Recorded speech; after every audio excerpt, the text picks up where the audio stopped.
이재명 대통령이 새벽에 또 충격 지시를 하셨습니다. 이 대통령은 전날 사의를 표명한 정성호에 대한 사표를 반려했습니다. 이 대통령은 정 장관에게 중수청이 안착할 때까지 장관직을 유지하며 역할을 맡아달라 주문하셨는데, 사실상 유시민 작가 말씀처럼 이 검찰개혁에 있어 이 대통령은 정말 수사와 기소 분리를 원하시지 않는 것으로 보입니다. 저는 지금까지 정성호만 비판을 했지만 결국 이 대통령 의중에 그는 충실하게 이행했을 뿐이구나 라는 생각이 듭니다. 네, 일단 아직 검찰개혁이 다 끝났다고 볼 수 있는 상황은 아닙니다. 다음 주가 굉장히 중요할 것 같은데, 저는 우리 지지층을 더 격노하게 될 청와대의 이례적 움직임이 나올 가능성도 있다고 봅니다. 설마 거부권을 행사하지는 않겠죠? 제가 그 부분을 의심하는 근본적 이유 보시고 이어가 보겠습니다. 네, 절대 검사들을 믿으면 안 됩니다. 그들은 민주주의 적입니다. 특히 친윤 검사들을 비롯한 검찰은 그간 국민이 위임한 막강한 권력을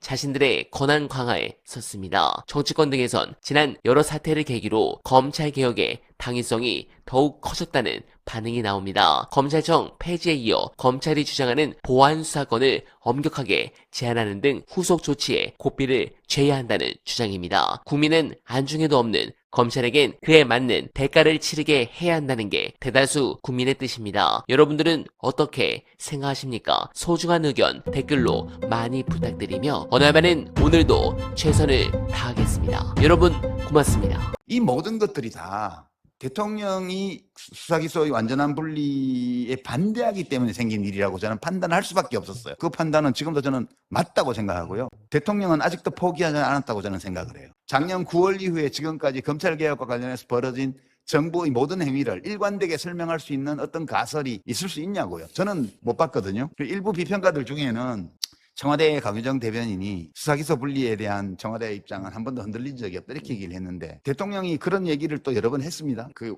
원칙적으로 그렇게 찬성한다는 얘기를. 그 말을 몇 월 며칠 날 어느 기자회견에서 이 말을 했고 저 말을 했고 이걸 쭉 열거하면서 제가 거짓말을 하고 있다 그런 거예요. 제가 틀린 말을 하고 있다 그러면 이제 받아들이겠는데 거짓말을 하고 있다. 비평에 대해서 관점이 완전 다른 거죠. 비평이라는 것은 비평 대상이 되는 사람의 말만 사실 팩트를 쭉 나열한다고 비평이 되는 게 아니라는 게 저의 비평에 대한 생각이에요. 비평가는 기본적으로 정치하는 사람은 거짓말을 할 수도 있다, 또는 사실이 아닌 말을 할 수도 있다, 또는 본심을 감춘 말을 할 수도 있다는 전제를 두고 권력자의 말과 그 권력자의 휘하에 있는 조직들의 행동과 관련되어 있는 사람들의 움직임과 이 모든 것들을 종합해서 말이라는 텍스트가 직접적으로 이야기하지 않는 그 텍스트 너머에 있는 어떤 것까지도 설명해 줄 때 그게 비평이 되는 거라고 저는 생각해요. 그게 아니라면 비평가가 왜 필요해요? 대통령이 뭐월 뭐일날 이런 말 했고 저런 말 했고 쭉 한 대여섯 개 한 다음에 대통령 청와대 대변인도 한 번도 흔들린 적이 없다 했지 않냐. 그러니까 당신이 대통령이 수사기소의 완전 분리 찬성하지 않는다,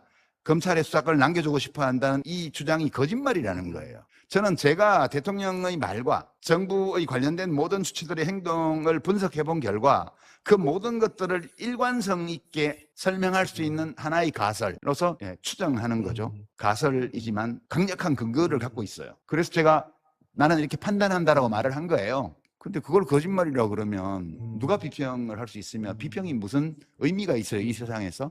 비평가는 정치인의 하는 말 또는 권력자의 말 그 너머에 있는 것까지 봐야 돼요. 그걸 보지 못하는 비평은 존재할 가치가 별로 없다고 저는 생각합니다. 그러니까 제가 대통령이 수사기소의 완전 분리 반대한다, 검찰의 수사권을 남겨놓고 싶어 한다는 판단을 하게 된 경위를 얘기한 거거든요.